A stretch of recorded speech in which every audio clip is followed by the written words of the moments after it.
की अशोक खरात याने स्वतःकडे दैविक शक्ती असल्याचा खोटा दावा करून मंत्र तंत्र व धार्मिक विधीच्या नावाखाली फिर्यादीच्या मनात विश्वास निर्माण करून तिला ओकस प्रॉपर्टीज कॅनडा कॉर्नर या ऑफिसमध्ये बोलवून तिच्या धार्मिक विश्वासाचा फायदा घेऊन गुंगीकारक पदार्थ व पाणी पिण्यास देऊन तिला संमोहित करून तिचे आयुष्य बर्बाद करून टाकेन अशी धमकी देऊन तिच्या पतीच्या मरणाची भीती तिला घालून तिची इच्छा नसताना वारंवार बलात्कार केला अशी तक्रार दिल्याने सरकारवाडा पोलीस स्टेशन येथे 73/2026 BNS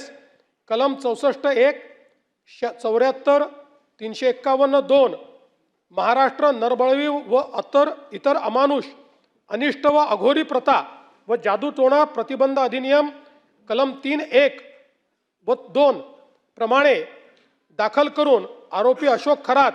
यास दिनांक 17/3/2026 रोजी 23:59 तात्काळ अटक करण्यात आली।